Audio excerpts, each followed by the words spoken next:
అబ్బాయి వస్తున్నాడు. Hey guys, what's up? Welcome back to our channel VIPs Officials. Lander సంగతులు. So guys, ఇవాల్టి వీడియోలో బంగ్లాదేశ్ కి సంబంధించిన ఒక update and the last update about that topic. ఇంకా దాని తర్వాత before the world cup India ఒక మంచి పని చేయబోతున్నారు. అదేంది? సో ఇంకా నెక్స్ట్ వచ్చేసి India versus New Zealand 4th match preview చేసుకుందాం. ఇన్ని టాపిక్స్ ఉన్నాయి, అన్నిటి గురించి మాట్లాడుకోవాలా. సో వీడియో మాత్రం చాలా ఇంట్రెస్టింగ్ ఉంటుంది. సో వీడియో నచ్చినా చూడండి, చాలా మంచిగా అయితే ఉంటుంది. కానీ దానికన్నా ముందు ఇప్పటిదాకా మీరు మన ఛానల్ సబ్స్క్రైబ్ చేసుకోకపోతే ఎప్పుడే సబ్స్క్రైబ్ చేసి పక్కన వెల్కన్ ఆన్ చేసుకోండి. సో ఇంకా వెయిట్ చేయకుండా మన టాపిక్ లో వెళ్ళిపోదాం. Let's get started.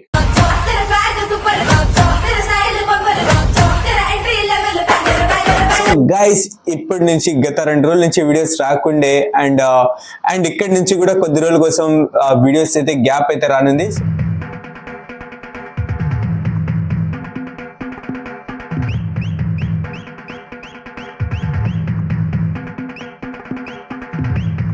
సో నా సెమిస్టర్ అయితే స్టార్ట్ అవుతుంది. సో దానికోసం నేనైతే వెళ్ళిపోతున్నా. సో దానికోసం కొద్ది రోజులు గ్యాప్ అయితే రావచ్చు.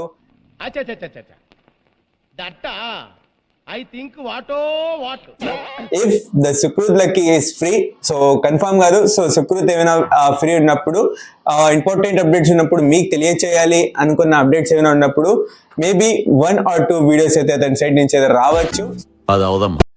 కరెక్ట్, ఇది కరెక్ట్ గా చెప్పావయ్యా. డెఫినెట్ గా నేను వెళ్ళిపోదాం. సో ఫస్ట్ అప్డేట్ ఏంద్రా అంటే Bangladesh in T20 world cup. So ICC confirm చేసింది. సో మేము చెప్పినాం 24 hours టైం అనేసి. సో ఆ రోజుకి మేము వీడియో అప్లోడ్ చేసిన రోజుకి వచ్చేసి కన్ఫర్మేషన్ వచ్చేసింది. So the words the confirmation is Bangladesh is not going to play T20 World Cup. Bangladesh వచ్చేసి T20 వరల్డ్ కప్ అయితే ఆడరు. సో ఐసీసీ వచ్చేసి బయటకి అయితే చేసింది. సో 24 hours టైం ఇచ్చిండే. సో వాళ్ళు దాన్ని యూజ్ చేసుకోలేదు. సో దీని వలన వాళ్ళకి వచ్చేసి చాలా దారుణంగా వచ్చేసి వీళ్ళు వచ్చేసి ఫేస్ చేయాల్సినటువంటి ప్రాబ్లమ్స్ వీళ్ళకి వచ్చేసి ఎదుర్కోబోతున్నారు. సో బంగ్లాదేశ్ వాళ్ళు.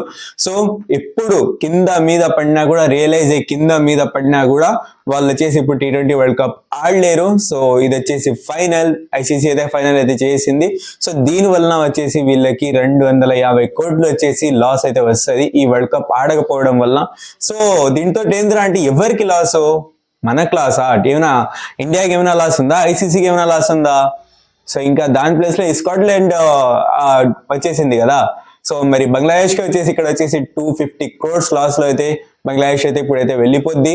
సో ఇక్కడ మెయిన్ వచ్చేసి ప్లేయర్స్ కి పాపం మైనస్ పాయింట్. సో ప్లేయర్స్ అందరు కూడా వాళ్ళ మనసు పూర్తిగా వాళ్ళు వచ్చేసి ఆడాలా, T20 వరల్డ్ కప్ ఆడాలా, మేము వచ్చేసి గెలవాలా, మనం వచ్చేసి ఫైనల్ దాకా వెళ్ళాలా అనేసి వాళ్ళు కోరిక ఉండే. సో వాళ్ళు కూడా డిసగ్రీ చేసేటప్పుడు ఏమో చెప్పచ్చేమో కానీ సో వాళ్ళ పాపం ఉన్నింది. బట్ వాళ్ళు వచ్చేసి ఇప్పుడు ఆడరు. సో వాళ్ళకు కూడా మేబీ ఈ ఐసీసీ ఈవెంట్ నుంచే వీళ్ళకి వచ్చేసి రెవెన్యూ వస్తుంది అనేసి నాకాడ వచ్చిన అప్డేట్. సో మేబీ వీళ్ళకి రెవెన్యూ కూడా ఆగిపోయి ఉంటుంది అనేసి నేనైతే అనుకుంటున్నా. So not at confirm. So మీకు దీని గురించి ఏమైనా అవగాహన అంటే కింద కామెంట్ సెక్షన్ లో తెలియచేయండి. అండ్ దీంతో ఏందిరా అంటే మరొకరు ఏషియా కప్ ని దొంగిలించుకొని పోయినటువంటి మోసిన్ నఖ్వీ. సో అతను కూడా మన పాకిస్తాన్ కూడా వరల్డ్ కప్ ఆడరు, మేము కూడా ఆడము, గవర్నమెంట్ ఆర్డర్ కోసం వెయిట్ చేస్తున్నాం అన్నట్టుగా ఒక ఇది కూడా పాస్ చేసిండు. సో మరి ఆడకుంటే అప్పుడేం లేదు, అప్పుడు వాళ్ళకు కూడా అట్టనే లాస్ అవుతుంది. సో ఇంకా ఇంకోటి ఏంటంటే వీళ్ళ కథ వేరు. ఇంకా సో బంగ్లాదేశ్ కథ వేరుండి సో వీళ్ళ కథ అంటూ వేరుంటది. ఎందుకంటే వీళ్ళు కనుక ఇప్పుడు T20 వరల్డ్ కప్ మేము ఆడము, మేము బైకాట్ చేస్తామంటే ఇంకా అక్కడ క్రికెట్, ఇంకా ఐసీసీ ఈవెంట్స్ క్రికెట్ వచ్చేసి మర్చిపోవాల్సిందే వాళ్ళు. సో ఆ లెవెల్కి వచ్చేసి వీళ్ళైతే పడిపోతారు ఇంకా. సో మరి చూద్దాం లాస్ట్కి ఏమవుతుందేమో. లేదులే, అంత సీన్ లేదు. సో వీళ్ళు వచ్చి ఖచ్చితంగా T20 వరల్డ్ కప్ ఆడతారు. సో ఊరికే జరగని పని ఎందుకు మాట్లాడుకోవాలి? మంచి వర్డ్ వస్తుంటే బట్ మాట్లాడకూడదు. సో ఇక్కడ వచ్చేసి వీళ్ళు ఖచ్చితంగా ఆడతారు. So that's confirm guys. నా సైడ్ నుంచి నేను 99% గ్యారంటీ ఇవ్వగలను. వీళ్ళు వచ్చేసి పక్కకి తప్పుకోరు, వీళ్ళకి తెలుసు అది. సో మనకు కూడా తెలుసు అది. సో దీనివల్ల ఎటువంటి ఎఫెక్ట్ అంటూ మన ఇండియా మీద కానీ మన వరల్డ్ కప్ మీద కానీ పడదు. సో దీని గురించి మీరేమనుకుంటున్నారు కామెంట్ సెక్షన్ లో తెలియచేయండి. కామెంట్ బాక్స్ మీకోసమే ఓపెన్ గా పెట్టినాం. సో ఇంకా నెక్స్ట్ వచ్చేసి మరొక అప్డేట్ ఏంద్రా అంటే India is going to play 1 practice match against south Africa in on the 4th February. So 4th February నాడు ఆడనున్నారు సౌత్ ఆఫ్రికా మీద ఒక ప్రాక్టీస్ మ్యాచ్ అయితే ఉంటది బిఫోర్ వరల్డ్ కప్. సో ఇది వచ్చేసి నవీ ముంబైలో వచ్చేసి ఆడబోతున్నారు డివై పాటిల్ స్టేడియంలో. సో మరి లెట్స్ ఒక మ్యాచ్ మాత్రమే ఉంటది. సో చూద్దాం అది ఎట్టుంటదేమో. సో కానీ it's a good guys, it's a good stand. So before the world cup అంటే వరల్డ్ కప్ కన్నా ముందు ఈ యొక్క స్టాండ్ చేసుకోవడము, ప్రాక్టీస్ మ్యాచ్ ముందే 5 మ్యాచెస్ ప్రాక్టీస్ ఎట్టో దొరికిపోద్ది. సో ఇంకా దాని తర్వాత ఉన్న గ్యాప్ లో అది కూడా కవర్ చేసుకుంటే అది కూడా ఇంకొక ప్రాక్టీస్ మ్యాచ్ అయిపోద్ది కదా. సో మంచి స్టాండే. సో 6 మ్యాచెస్ అయితే అయిపోతాయి before the world cup. So మంచి ప్రాక్టీస్ కూడా మంచిగా అయిపోద్ది కాబట్టి maybe it's a good thing. So నేనైతే రెఫర్ చేశాను ఇట్స్ ఎ గుడ్ అనేసి. సో గది మరి. సో దీని గురించి మీరేమనుకుంటున్నారు కామెంట్ సెక్షన్ లో తెలియజేయండి. సో నెక్స్ట్ ఇప్పుడు వచ్చేసి India versus New Zealand 4th match preview చేసుకుందాం. సో ఫస్ట్ వచ్చేసి ఈ మ్యాచ్ ఎక్కడ ఆడుతున్నారా అంటే ఈ మ్యాచ్ వచ్చేసి విశాఖపట్నంలోని డాక్టర్ రాజశేఖర్ రెడ్డి స్టేడియంలో వచ్చేసి ఆడనున్నారు. సో వైఎస్ రాజశేఖర్ రెడ్డి స్టేడియంలో వచ్చేసి ఆడనున్నారు. సో ఇక్కడిది పిచ్ రిపోర్ట్ ఏంద్రా అంటే it's a good pitch guys. Batting వచ్చేసి మంచిగా వచ్చేసి హెల్ప్ అవుతుంది, మంచి బ్యాటింగ్ పిచ్. సో బాల్ అంటూ ఫస్ట్ లో వచ్చేసి బౌన్స్ అవుతుంది, మంచిగా బౌన్స్ అవుతుంది. అండ్ దాని తర్వాత నుంచి గేమ్ లో పోతుండగా సో స్పిన్నర్స్ వచ్చేసి గేమ్ లో అయితే వస్తుంటారు. సో ఇక్కడ ఎక్కువ శాతం అంటూ స్పిన్నర్స్ కి అయితే ఈ పిచ్ అయితే హెల్ప్ అవుతుంది బౌలింగ్ లో అంటూ. సో మరి చూద్దాం లెట్స్ సీ ఎట్టుంటదేమో. సో ఫాస్ట్ బౌలర్సా లేదా స్పిన్ బౌలర్స్ అంటే స్పిన్ బౌలర్సే ఇక్కడ. సో ఇక్కడ అంటూ స్పిన్ బౌలర్స్ ఉంటది. అండ్ బ్యాటింగ్ అంటూ మంచి బ్యాటింగ్ పిచ్ అబ్బా, మంచి హై స్కోరింగ్ మ్యాచెస్ మేము అయితే చూడొచ్చు ఇక్కడ. సో మంచి 200+ 210 దాకా కొట్టేసి మంచి సేఫ్ వచ్చేసి అనుకోవచ్చు ఫస్ట్ ఇన్నింగ్స్ లా. సో 190 200 కూడా ఒక సేఫే. సో ప్రస్తుతం న్యూజిలాండ్ ఉన్న పరిస్థితి చేసుకుంటే సో గది మొత్తానికి సెలెక్ట్స్ ఏమవుతుందేమో. సో అండ్ టాస్ గెలిచిన టీం ఏం చేస్తారంటే I refer to choose first bat. So ఎందుకంటే ఇప్పుడు మేము చేసింగ్ అన్నట్టు ఎలానో చేస్తున్నాము. సో లాస్ట్ 2 మ్యాచెస్ చేసింగే చేసాం కాబట్టి so maybe if they choose bat first means it's wrong decision also it's no problem. Series ఎట్టనో మనది అయిపోయింది. సో ఇది రాంగ్ డిసిజన్ అయినా కూడా మనకు వచ్చేసి పెద్ద ఫరక్ ఏం పడదు. సో మంచి బ్యాటింగ్ తీసుకొని ఒక మంచి స్కోర్ ని మంచిగా ఈజీగా డిఫెండ్ చేసుకోగలిగే ఒక స్కోర్ ని వచ్చేసి బోర్డు మీద పెడితే ఇంకా బాగుంటుంది అనేసి వచ్చేసి నేనైతే అనుకుంటున్నా. So maybe India will choose bat first also. So bat first choose చేస్తారనుకుంటున్నా, చూస్ చెయ్యాలి కూడా. So won the toss and choose the bat. So ఇది మొత్తానికి పిచ్ రిపోర్ట్. ఇప్పుడు టీమిండియా ప్లేయింగ్ లో ఏమైనా చేంజెస్ జరుగుతుందా అంటే అందరి నుంచి మంచి పర్ఫార్మెన్స్ ఉండే ఇటువైపు అభిషేక్ శర్మ సైడ్ నుంచి. కానీ అభిషేక్ శర్మ అంటే లాస్ట్ మ్యాచ్ లో అంటూ మానవ మృగంలో బ్యాటింగ్ చేసిండు. సో 220 balls లో 68 runs అయితే బాధిండు. సో చాలా క్రేజీ బ్యాటింగ్ చేసిండు. సో ఇంకా Abhishek Sharma and Suryakumar Yadav finally form లో వచ్చేసిండు.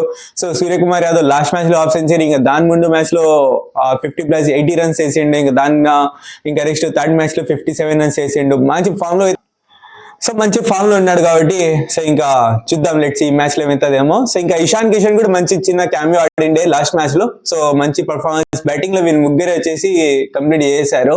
సో ఇంకా నెక్స్ట్ వచ్చేసి బౌలింగ్ లో కూడా మంచి బౌలింగ్ ఉండింది. సో అందరి సైడ్ నుంచి కూడా. ఇప్పుడు ప్లేయింగ్ లెవెల్ లో ఏమన్నా చేంజెస్ జరుగుతుందా అంటే సో మేబీ ఇప్పుడు వచ్చేసి మిగిలి ఉన్నది బ్యాటింగ్ లో శ్రేయస్ అయ్యర్. సో ఇతన్ని కూడా ఒకసారి ట్రై చేస్తే బాగుంటుంది అనేసి అయితే నేనైతే అనుకుంటున్నా.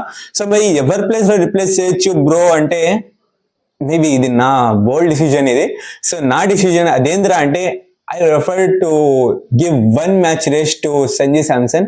సో సంజు శాంసన్ కి అంటే మరి లాస్ట్ మ్యాచ్ లో బాగా ఆడలేదని, దాని ముందు మ్యాచ్ లో బాగా ఆడలేదని కాదు.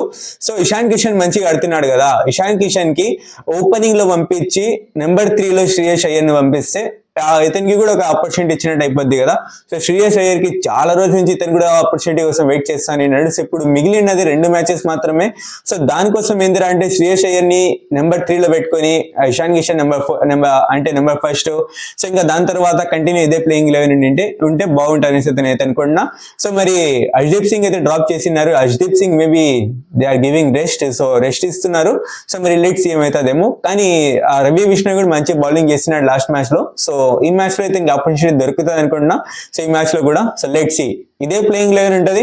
ఉంటే ఈ ఒక చేంజ్ అయితే ఈ ఒక చేంజ్ చేసుకొని వస్తే బాగుంటుంది అనేసి అయితే నేనైతే అనుకుంటున్నా. సో చేసుకొని రావచ్చు కూడా. సో లెట్స్ సీ ఏమవుతుందేమో. సో ఇంకా నెక్స్ట్ వచ్చేసి ఏమైనా ఇండియా గురించి ఏమైనా ఉందా అంటే ఏం లేదు. పర్ఫార్మెన్స్ అంటే సూపర్ గా ఉంది. సో ఇదే పర్ఫార్మెన్స్ కి so last T20 world cup final match దాకా కూడా ఫైనల్ మ్యాచ్ ఆ ఒక ట్రోఫీని చేతి ఎత్తేదానికి కూడా ఇదే పర్ఫార్మెన్స్ ఉంటే బాగుంటది. సో ఇలానే మంచిగా ఫామ్ లో ఉన్నారు, ఇదే ఫామ్ ని కంటిన్యూ చేయాలి ప్రతి ఒక్క ప్లేయర్ కూడా. సో సంజు శాంసన్ గత 2-3 మ్యాచెస్ నుంచి పెద్దగా హిట్ కాలే సో న్యూజిలాండ్ సిరీస్ లో అంటూ. So it's okay, it's a good batsmen. So మంచిగా హిట్ అవుతాడు, మంచిగా రన్స్ చేస్తాడు. గది గైస్ మొత్తానికి ఇవాళ వీడియోలో ఉన్న టాపిక్స్. సో ఈ వీడియో నచ్చినట్లయితే లైక్ చేయండి, షేర్ చేయండి మీ ఫ్రెండ్ ఫ్యామిలీ మెంబర్స్ తో. అండ్ ఇప్పటిదాకా మీరు మన ఛానల్ సబ్స్క్రైబ్ చేసుకోకపోతే ఇప్పుడే సబ్స్క్రైబ్ చేసి పక్కన బెల్ ఐకాన్ ఆన్ చేసుకోండి. Thank you so much for watching. Take care, love you all. Signing off వేపీస్ అఫీషియల్స్. Thank you.